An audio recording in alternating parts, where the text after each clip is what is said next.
Dalam manifest atau daftar penumpang yang diperoleh tim Kompas TV, pesawat TJAB terbang ke Jambi tanggal 11 Juli 2022 mengangkut rombongan Hendra Kurniawan dan 7 anak buahnya, yakni Rifaizal Samuel, Susanto Haris, Sigit Mukti Hanggono, Iputu Edi Gita, Mika Meisalim, Agus Nurpatria, Fernanda Riko Pratama. Tim SUS saat ini masih fokus menangani 2 perkara pembunuhan Brigadir Yosua dan perintangan penyidikannya.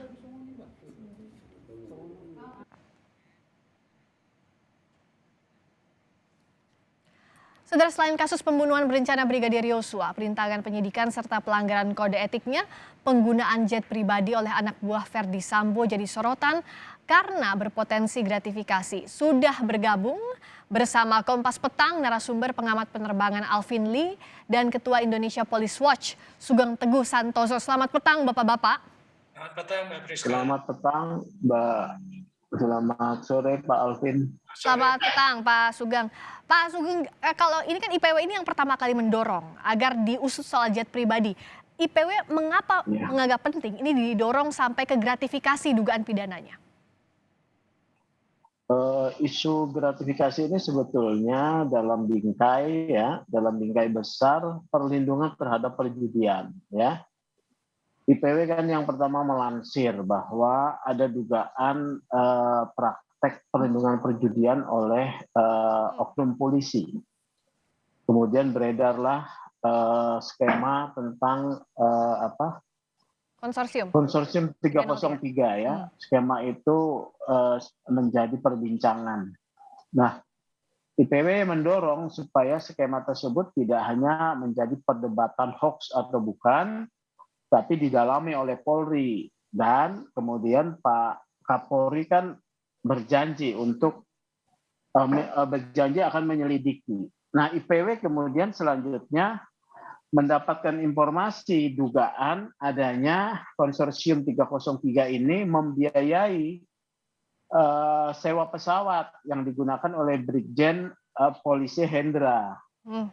Jadi IPW meminta itu didalami dengan keterangan-keterangan oleh IPW, register pesawat, jenis pesawat, kemudian operator dari pesawat tersebut. Jadi itu dalam kerangka membongkar praktek perlindungan 303 oleh oknum polisi. Seperti itu. Oke, kalau jadi penggunaan jet pribadi ini bisa jadi pintu masuk gratifikasi, termasuk kalau IPW lihat sampai ke konsorsium 303 Judi. Saya ke Pak Alvin Lee dari mulai layer awalnya dulu.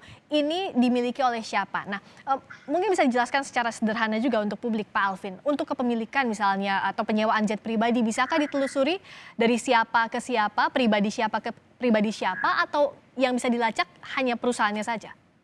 Iya, kalau pada umumnya pesawat-pesawat yang dinamakan pribadi itu pun dimiliki oleh perusahaan, ya sangat jarang dimiliki oleh orang per orang, karena kalau hanya digunakan untuk betul-betul hanya untuk satu orang saja utilisasinya sehingga biasanya dimiliki oleh orang per orang. Dan untuk pesawat registrasi T7 JAB ini dioperasikan owner atau operatornya adalah Asian Corporate Aviation Management. Nah, ini yang perlu kita cek apakah ini perusahaan di dalam negeri atau perusahaan di luar negeri, karena pesawatnya registrasinya masih registrasi asing, tapi selama setahun terakhir ini beroperasi di Indonesia.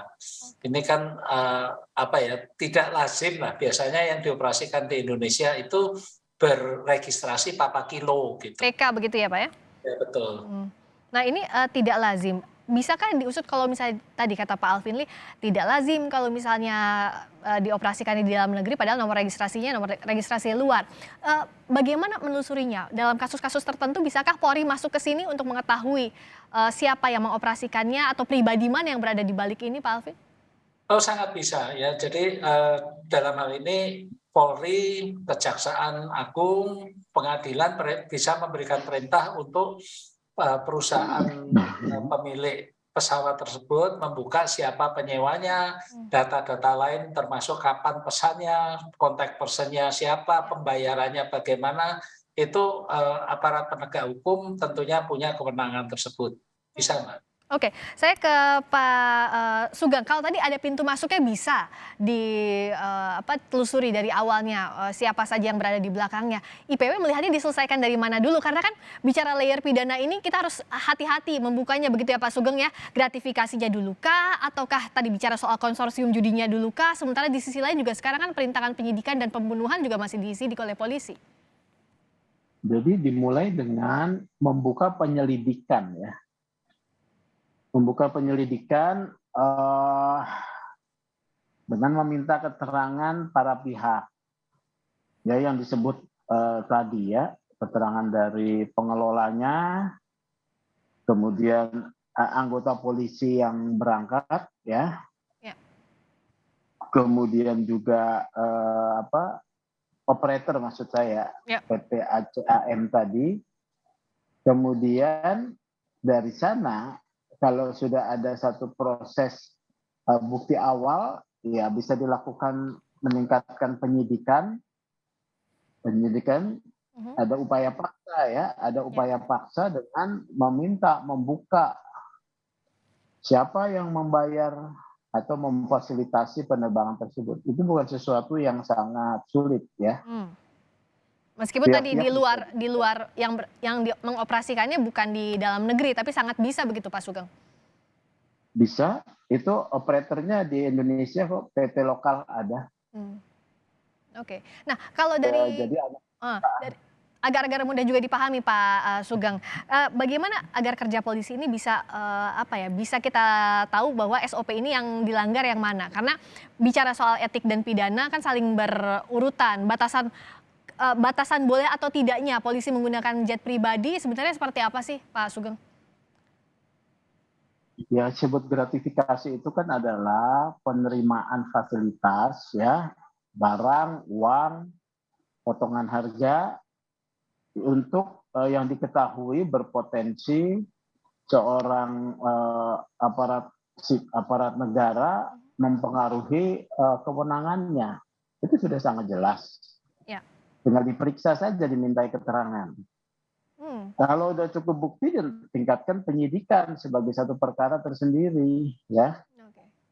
Karena dalam waktu 30 hari tidak disampaikan laporan ke KPK, itu pelanggaran, korupsi itu. Sewa itu kan mahal itu. Sewa pesawat. Begitu ya. Sewa pesawat jet pribadi ini Pak Alvin, kira-kira kisaran harganya tentu beragam ya, tapi ya rata-ratanya berapa? Bisakah diketahui Pak Alvin? Iya, pesawat yang disewa ini bukan pesawat yang terkecil ya, karena penumpangnya saja 8 orang plus pilot, kopilot dan ada pramugari. Ini perkiraan saya untuk rute Jakarta, Jambi, Jakarta itu mungkin pada kisaran $80.000. Wow, $80.000 itu ya untuk PP perkiraannya. Ya, kalau $80.000 itu kan sudah 1 miliar ya. Nah, termasuk juga kalau biaya kerja atau biaya dinas, perjalanan dinas polisi harusnya tidak segitu, tidak $80.000 begitu ya Pak Sugeng? Iya, itu sudah melebihi nilai gratifikasi yang diperkenankan. 500.000 kan yang diperkenankan itu penerimaan hadiah ataupun fasilitas tuh $500.000. Kalau udah 1 miliar itu sudah gratifikasi, kalau tidak dilaporkan. Pembuktiannya sangat sederhana. Ada pengakuan penggunaan fasilitas ya dengan nilai konversinya sewanya itu lebih daripada $500.000, tidak dilaporkan kepada KPK. Itu sudah gratifikasi. Kemudian siapa yang memberikan gratifikasi? Berdasarkan info yang didapatkan oleh IPW itu adalah jaringan konsorsium 303. Yang lapornya siapa sih Pak Sugeng, agar lebih mudah dipahami juga, yang harusnya melapor itu siapa ke KPK tadi soal gratifikasi? Tidak perlu ada laporan. Ini kan satu tindak pidana, bukan delik aduan ya. Karena delik biasa. Delik ini biasa bukan begitu. Delik aduan, delik biasa alat bukti atau barang buktinya sudah terbuka ya, sudah terbuka kepada publik. Kemudian Pak Kapolri janji mengusut ya, kan sudah ada janji mengusut. Oleh karena itu saya mendorong Pak Kapolri menjelaskan apakah sudah ditunjuk tim penyelidik untuk membongkar kasus 303 ini. Itu Bisa pertama. jadi tim sus juga, bisa dari tim sus juga begitu Pak Sugeng ya, kalau bicara rangkaian kasus. Bisa tim sus. Kalau menurut saya memang harus tim gabungan. Kalau diserahkan kepada satu tim, katakanlah di Propam ya, saya pesimis bahwa ini bisa terbongkar. Ya, kalau di tim sus ada beberapa kesatuan lain yang kemudian bergabung akan saling check and balance, saling mengawasi lah setidaknya, apalagi dibentuk tim gabungan dari luar ya, ini bisa lebih terungkap lagi. Begitu.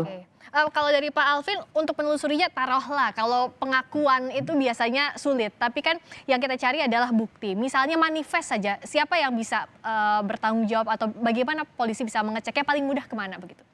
Iya, manifest itu yang pasti punya kan perusahaan penerbangannya ya. Dan ketika perusahaan penerbangan itu mengajukan izin untuk melakukan penerbangan, mereka juga harus memasukkan data itu kepada pengelola bandara, kepada Airnav, kemudian juga kepada laporan kepada Direktorat Jenderal Perhubungan Udara. Nah, itu saya yakin itu bisa ditelusur lah. Kita juga perlu tahu siapa dan mengapa menggunakan pesawat pribadi. Yang pertama adalah orang yang merasa perlu melindungi privasinya, tidak bercampur dengan orang banyak. Nah, kemudian yang golongan kedua adalah orang yang punya kepentingan sangat mendesak dan tidak bisa dilayani oleh jadwal penerbangan niaga berjadwal. Misalnya jadwalnya mendesak, ya akhirnya mau nggak mau sewa pesawat sendiri kan. Begitu ya.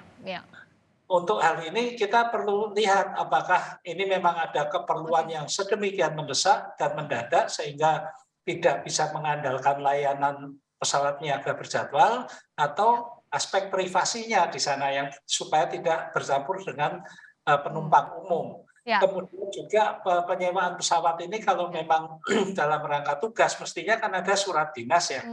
Nah, surat dinas ini siapa yang menerbitkan, barangnya apa, anggarannya dari mana. Bisa saja ada kepentingan dinas yang sangat mendesak, belum ada anggarannya, bisa misalnya minta tolong pada perusahaan penerbangannya, ini diterbangkan dulu, nanti kami bayarnya mencicil. Tapi itu kan juga harus ada suratnya kan? Tapi harus ada suratnya itu ya yang ya, hal-hal seperti itu. Baik. Dan tadi juga kalau kata IPW kita akan cek apakah gratifikasinya akan segera diselidiki dari tim Sus Polri, karena kalau tadi dikatakan gratifikasi ya maksimal 500.000 untuk perjalanan dinas, tapi ini sudah sampai 80.000 dolar Amerika Serikat perkiraannya. Kita nantikan langkah tim Sus dan juga KPK soal ini. Terima kasih sekali lagi Pak Sugeng Teguh Santoso, Ketua IPW, dan Pak Alvin Lee. Terima kasih. Selamat bergabung di Kompas Petang. Selamat sore.